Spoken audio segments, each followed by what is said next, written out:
Ah,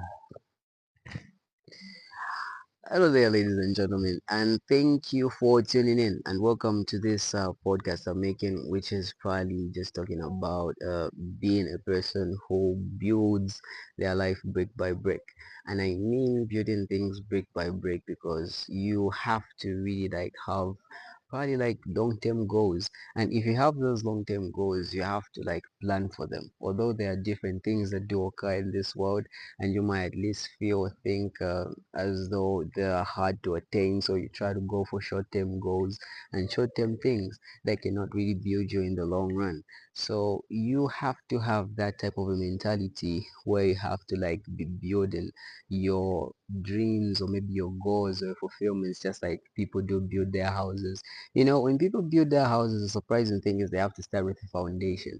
If you have a strong foundation and you have a strong vision to what you're trying to build, at the end of the day, you're going to find that actually what you're trying to work for is going to be achieved. And this actually calls for you to have core values in you, such as you being a prayerful person, being disciplined, and also being a person who actually practice forgiveness. Because it's only through discipline when you're going to like strongly have that connection with that thing which you're trying to call your goal, which you try to achieve in the long run. And also, it is like your time for you to have to build this story that no one has ever experienced. Each and every experience that occurs in this three-dimensional plane of existence is something that actually not everyone has like gone through, but you are the only one who's going through it. And you just being the only one going through it, you're going to tell a story that's going to motivate someone else you know so the only thing that can really make you achieve that which you want to achieve is just actually having that mentality of building it just brick by brick, and making sure that you're having a strong connection to that thing. And why I'm always saying that you have to be building yourself in some of the podcasts I make, because I look at the journey which I've had as far as like podcast making is concerned. um where I started and where I'm at now, I have to say it's not the same. Like it's not like the same trajectory, or I'm not in the same place, because actually I've had backlashes. I've had times when I feel like I cannot really like connect to people who I'm trying to bring over the podcast and probably share their ideas and ideologies. And possibly I just have my own like time and they have their own schedules. So it's very hard for me to fit in their schedules into mine. But as the things go, as not as things go, but as I believe in myself and as far as what I'm working for, I know that I never force things. Me starting this podcast wasn't because of something that I forced. It's something which I had planned for about like, let me just say 6 months prior, because it came from the idea of me just watching a lot of podcasts, hearing a lot of them, talk of Joe Rogan, talk of Fragrant, talk of Candice, talk of Valuetainment, and talk of many others that I actually just like love and like hearing the ideas. And I thought if I had to relate the ideas to mine and actually make something that would be a conclusion of what I'm making, it will be something exciting. So that's just my short story of building things brick by brick. And it would be amazing and fun if people really had to be like typing in the comment section of them just trying to say, okay, I went through this and I went through that, and this is how far I'm going in my journey. I really love this idea which I have myself. I give myself like those self-motivation type of like talks where I say, okay, I'm happy. I'm happy because actually I am slowly but surely trying to achieve that which I'm trying, not only academic wise, because I'm in my final year and I'm happy. I'm having to do my project. I'm having to connect with people. I'm having to like lay foundations for the next coming year. And the only thing that really does motivate me is just like me having a strong connection to what I have to have.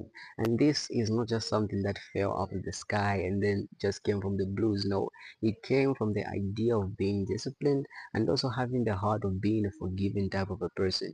The things that do really yield the most results are those things that call for discipline, forgiveness, and also prayer. When you pray over some things that you actually are trying to build, it's like you're calling on the divine to actually like intervene in some of the things that you're doing. But the moment when you try to like have the divine not have a role in the things that you're doing, it's like they'll have that level of being meaningless. But if you call upon the divine to actually like give you the power to actually be, live, and exist, you feel like you are building something more stronger and something more divine giving. Whatever God blesses and does give a go ahead, there's actually no man who's going to come and destroy it unless he himself tries to destroy it because he knows it's too heavy for you to handle. But if it's just like easy for you to handle and probably will occur and live with you as you go and exist in your life, I believe you have to involve the divine in it. And also just be strong, because you're gonna have backlashes, as I mentioned. You're really gonna have those moments when you feel like I have to like just like stop, give up. I'm not doing this anymore. I am actually just going to throw in the towel and actually try another thing. But there was this other podcast I was listening to the other time, which was people are really professionals in giving up, and when they try to actually like give their ideas to other people, let me give you this instance. Like they give up. They have a goal, they give up. And for example, they had a goal, quite right, and they relayed the idea to another person. The crazy part is the person who you told that idea can try to work on it and make it better. And after they make it better, what happens is that those people who do make it better are really like just like you, but they have that thing in them which is actually like being a person who pushes and doesn't just give up when they have a backlash.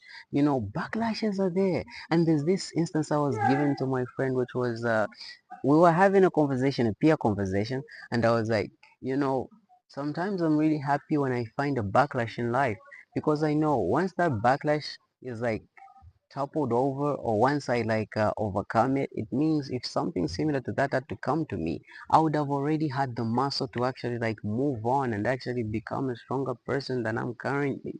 And it just gave me that feel of feeling like I really need to have friction in my life. I really need to have those hard moments, feeling like I really can't exist. I really just gotta give up on my dreams, but I have to keep moving on. Those are the things which I want in life.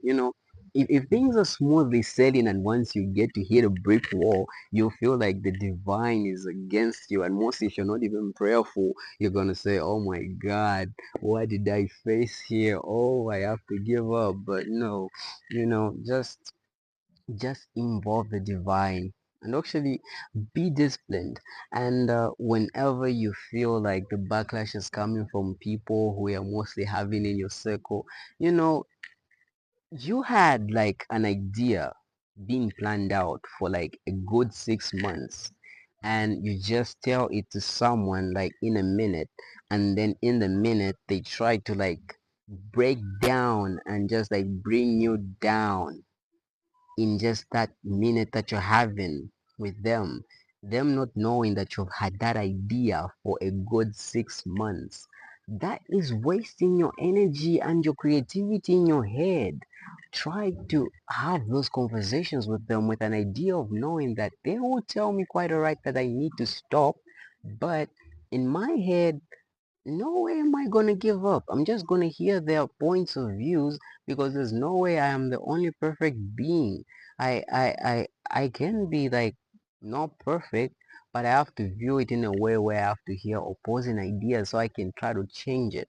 When you spend a long time planning for something and you relate to someone and they try to make you like quit the thing in a moment, or maybe just a short, okay, in a short conversation that you're having with them, and being open actually really helps.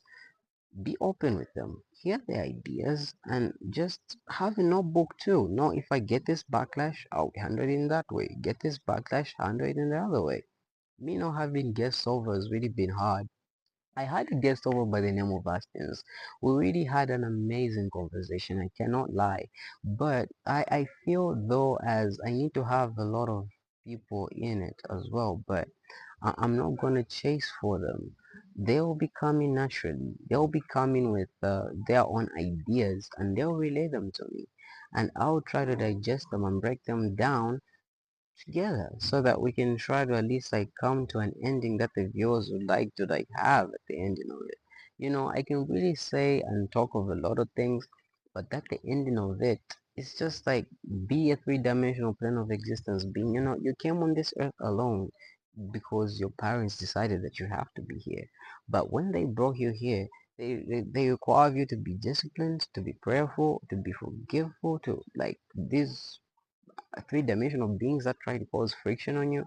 But at the ending of the day, just exist, be yourself, and don't float with the mist. As I say, don't let your existence be controlled by other beings who actually have their own agenda. That's something that people call peer pressure. Try to live a life that you try to live yourself, like structure it and have that feeling of being a person who manifests each and every goal that they try to work on. But once you just give it all up, you give it to them, you are stripping yourself off of that ability of you to fight for something. But really, I enjoy this. I enjoy recording. I enjoy speaking. I enjoy relaying my experiences to people so that they can at least like try to relate with them. Rarely do I have like peer talks with my friends, and I really hope I can be recording them. But it's not always I feel like I have to record them because there's that credibility and dignity that they have to themselves, and it mostly like protecting their credentials. They might open up on things about me that I wouldn't like to air out, and there are things about them that they relate to me that I wouldn't want to air out. So it's up to them to decide that I want this to be aired out, so let's have this conversation. So yeah, with that being said, build your dreams brick by brick. Me coming to the university has really been something. All my smartwatches, okay, yeah, things like that. Lay your dreams brick by brick, but make sure you have a strong foundation. There'll be friction in your life, you'll have opposing views, but make sure you have them, digest them, and try to make the best of them. Make long-term dreams. 5 years from now, where do you want to be? 10 years from now, where do you want to be? Not tomorrow. What's going to happen? No. Of course, prayer will come in when you actually start following the commands of the Lord that say, don't worry about tomorrow, for tomorrow has enough to worry on its own. I really, really gotta tell you guys, please make sure you actually believe in your dreams and build them strongly with a foundation that is really strong. And make sure you actually communicate with other people as well so you hear their views. I can make something that is really long, but I bet this is enough for this podcast, which is called Lay Your Things Brick by Brick. And make sure each and every brick you lay, you won't have to like remove it from the building you're building and try to go and make another foundation. You live an unfinished house. Don't make an unfinished house because that unfinished house like took all your resources. So build something that is really strong that you will work on in the long run, and when the long run goal gets to be achieved, you'll be happy. You'll actually feel fulfilled. And that's how three-dimensional plane of existence beings have to be building and living this three-dimensional plane of existence. With that being said, I bet I'm actually like done. If I want to get, I'll record another one. But I really appreciate for my subscribers, the people who are commenting, and I really have to give this shout out to Clay, Cassius Clay, for the comments and everything, and for the people who have been like viewing my podcast. Amazing stuff. I like that. It means at least what I'm saying is being heard by people and they try to implement it in their own lives. So thank you very much and have a blessed three-dimensional plane of existence time as you're living. Thank you.